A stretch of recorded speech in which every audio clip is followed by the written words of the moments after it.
is a lot more behind the making of a successful logo than one person sitting at a computer creating brilliant designs.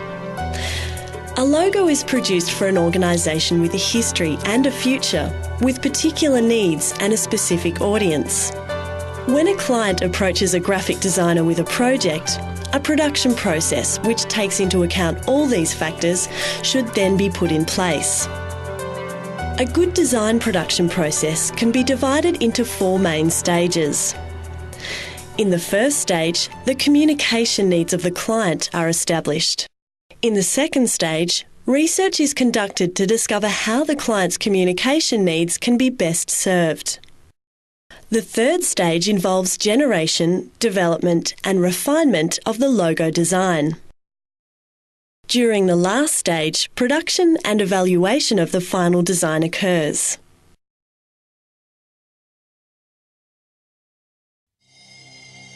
In 2003, Video Education Australasia, the company that produces this video, followed this process in the redesign of their own logo.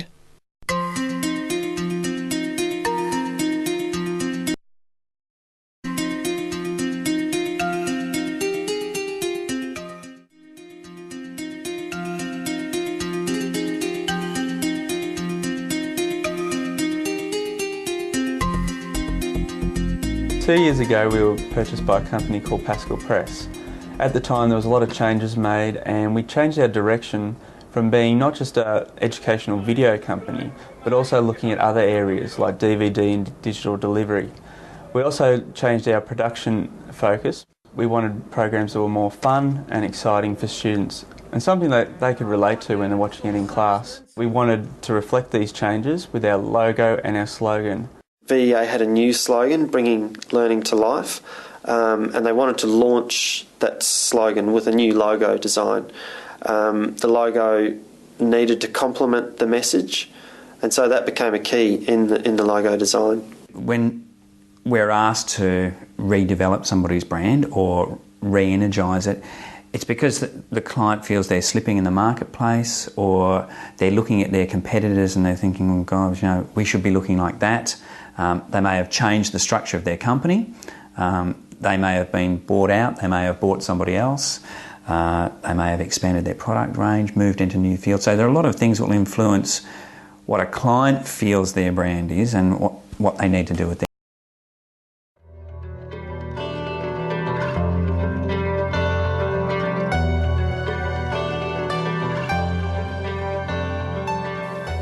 Okay, the initial research that went into VEA's logo was looking at local and international companies' corporate IDs and logos, and it was found that a lot of those logos were text-based and a little bit old-fashioned and bland looking, not unlike VEA's old logo.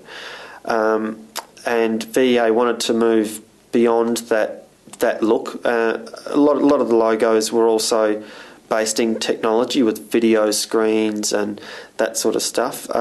VEA felt that a requirement to go beyond that so that they weren't necessarily limited to the technology. I think they were hoping to reflect a broader vision for what their company was about. We have a very, very good look at like markets or like companies. If it were for Ford, for example, we would obviously go and look at all the cars that are competing on the same sort of level. We'll look at things like colour, it's very important. The banking industry is a really interesting example to use there. Years and years ago there was lots of blue in banks, Macquarie and ANZ, and I don't know if anybody remembers the old State Bank of Victoria with the blue triangle. Now you'll see that most of the banks have tried to bring in a colour that belongs specifically to them. Commonwealth with their yellow. I can't think of another bank that uses yellow. The NAB is very strong with its red star and black, and they use those two in a very strong way. We wouldn't go and develop a brand up using a colour where the competitor is using exactly the same colour. Fraught with problems there. So that's just sort of some pretty basic fundamental research. Occasionally it might be required that we need to get more extensive research that will be conducted by a research company, and they may in turn look to the overseas markets and do it in a much broader scale. And they have the resources, the international offices that can do that a lot easier than we can, obviously. There is simple research of just walking into places and getting a feel for the business. It's not so much a colour thing, it's just an atmosphere. Is it busy? Is it quiet? There's those sorts of things that can influence how we develop a logo. Is the company, when we go and visit the factory, this really modern, high-tech environment, or is it a chicken farm that's got thousands of clucking chickens and, strange sights and weird sounds? I mean, those things will influence how we develop. Research activities for a design project can include a study of designs used by competitors or like organisations, market research conducted by a specialist research company, investigations into the nature of the organisation itself, such as the types of people who work there and what the work environment is like.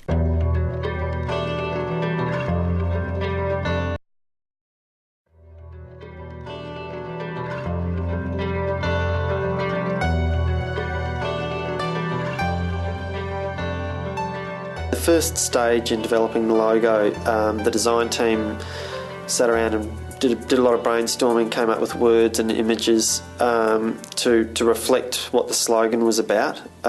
Growth was one key idea that we got onto very quickly. It was about life, it was also about learning, and we were starting to feel that was feeding back into what the slogan was about, bringing learning to life. Once that research has been conducted, then we will start to formulate ideas within the studio environment, and that's often done in the early stages, literally pencil on paper. We still like to utilise that sort of material within the studio. I think if you rely wholly and solely on sitting there doing it at a computer, you start to rely on the tricks that the computer can do for you rather than a solid idea, which can only come from the designer. So we develop up those ideas purely as pencil sketches often. We will thrash them out as a group, pin them up on a wall, literally vote for what we think is good, where we think something may have some benefit if it was redeveloped a bit more. We may come away with half a dozen ideas sometimes. There are other occasions when there's only one. There might only be one good idea up on the wall out of 20. The final design for the VEA logo was arrived at after looking at a number of design ideas and elements.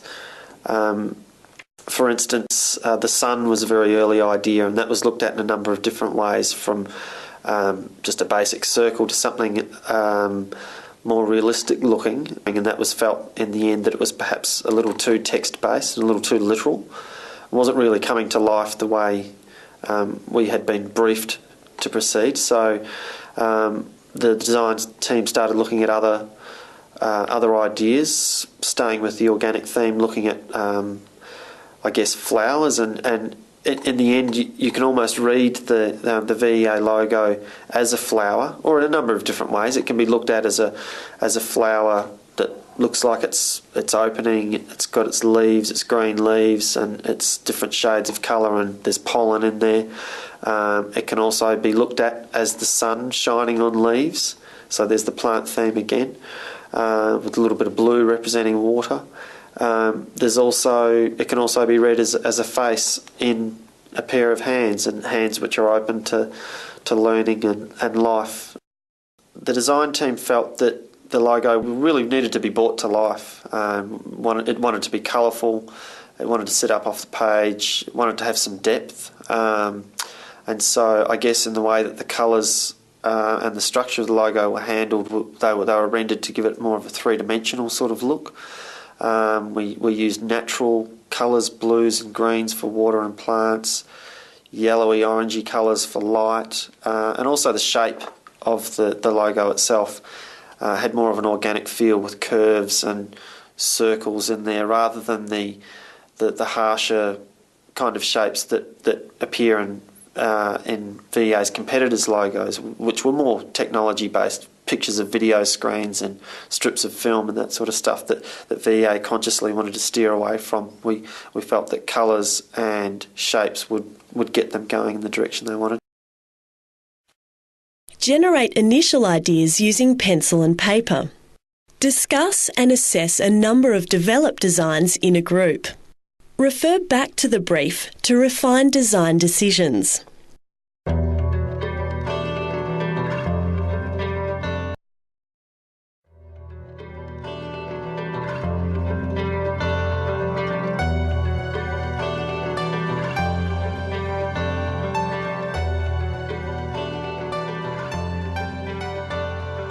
We'll then put forward a proposal to the client where we get them back in.